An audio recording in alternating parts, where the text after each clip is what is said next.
Ini pula cerita tentang game ataupun pasukan yang mengiringi pasukan JDT ke pentas suku akhir, iaitu pasukan Sabah. Apabila mereka menundukkan pasukan PJ City dengan 1-0, cubaan demi percubaan dan akhirnya mereka dihadiahkan sepakan penalti pada minit ke-21. Selepas kekasaran yang dilakukan oleh barisan pertahanan PJ City, tugas itu disempurnakan dengan baik oleh Risto Matrevski, iaitu kapten pasukan Sabah, untuk Sabah di depan dengan 1-0. Selepas itu, ada beberapa lagi percubaan menarik yang ditampilkan, khususnya mesin Nazirul Naim. Kemudiannya tampanan dilakukan. Minit ke-67 juga menyaksikan bagaimana Karim Mohamed turut mempunyai peluang. Ini antara percubaan pasukan Sabah terlebih dahulu. Mungkin juga ini antara perlawanan hidup mati bagi kedua pasukan kerana hanya satu slot untuk menjamin tempat mereka di pentas suku akhir. Jadi Karim Mohamed antara yang pastinya terlepas satu peluang terbaik untuk menghasilkan jaringan penyamaan. Kemudiannya Risto pada minit ke-71 turut terlepas satu peluang menarik di depan pintu gol. Yang menariknya hari ini kelibat Risto adalah bagaimana dia join attacking untuk pasukan Sabah. Dan open try untuk the one and only Amri Yahya pada minit ke-74 yang hampir-hampir juga memerangkap. Perhatikan bagaimana dia berseorangan berdepan dengan dua pemain pertahanan PJ City. Dan percubaan terakhir yang dimiliki oleh pasukan Sabah, ini adalah jaringan. Tetapi tindakan susulan yang dilakukan oleh Pak Tae Soo agak sedikit lewat untuk memberikan jaringan kedua. Namun kedudukan tersebut kekal untuk mengesahkan Sabah mara ke peringkat suku akhir. Zam, persoalan pertama sekali adalah apabila inilah Datuk Ong Kim Swee. 3-4-3, kalau dilihat pada perlawanan sebelum ini, Risto ada ketika perlu ke depan, perlu. Tetapi kebanyakannya lebih play safe untuk berada di backline. Tetapi malam ini, tugasan itu lain untuk Risto.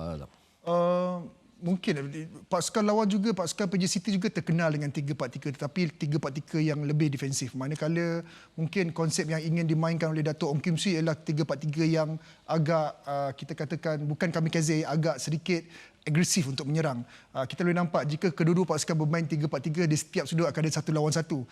Jika Risto kita nampak ada beberapa kali dalam di kaca TV melakukan hantaran, mempunyai peluang yang banyak untuk mungkin disebabkan gap yang ditinggalkan oleh pasukan PJ City. Kerana setiap kebanyakan pemain-pemain yang saya rasa sedikit cerdik ialah ketika gap yang ditinggalkan mereka tidak melakukan hantaran, tetapi mereka membawa bola itu untuk provoke seorang lagi pemain pertahanan lawan untuk keluar.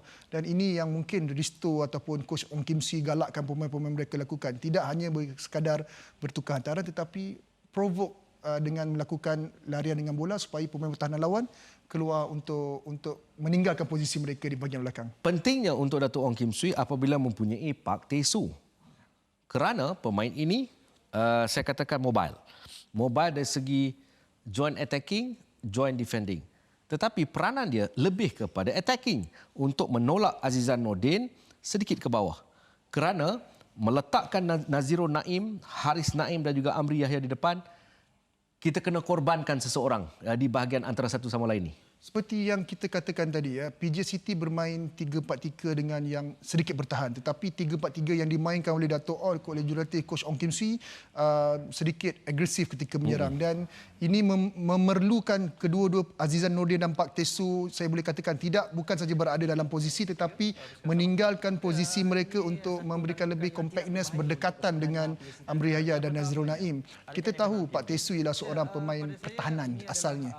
Selesa di bahagian tengah bertahan, tetapi dalam kes ini dia bermain dalam posisi 2 nombor 6 ataupun 2 nombor 8 dan dia berjaya deliver tugasnya dengan baik. Dan ini menunjukkan yang dia ada sedikit keistimewaan di mata Coach Ong Kim Swee. Ketika kesemuanya memberikan tumpuan kepada bagaimana Nazirul Naim mahupun Haris Naim dan juga Amri Yahya diletakkan sebagai target, tetapi sebenarnya ia lebih memudahkan menyenangkan tugasan Pak Tesu di bahagian tengah. Ya, kita tahu Nazrul Naim ada kaki kiri yang baik. Haris Naim, Amri Yahya pada usia 41 tahun berlari melebihi pemain yang berusia 20 tahun. Saya pun tak faham tentang apa yang tengah terjadi dengan dunia sekarang. tapi konsep yang dimainkan oleh Amri Yahya itu memberikan banyak kelonggaran pada Pak Tesu untuk datang support daripada belakang. Jadi kita lihat bagaimana Amri dengan mudah menolak bola yang dimainkan kepada Pak Tesu dalam klip tadi, di mana Pak Tesu tidak ada seorang pun yang menjaganya. Itulah kelemahan back three jika tidak berada dalam shape yang betul kan. Tetapi sayang sekali Pak Tesu sedikit terlambat dalam dengan permukaan padang yang tidak begitu bagus, cuaca. Bola tu dalam sekali je. Pandangan mata kita nampak seperti mudahnya sekali, tapi kerana padang yang basah telah pun memberikan kelebihan pada pasukan lawan untuk bertahan sebenarnya sebab bola tidak bergolek dengan begitu baik.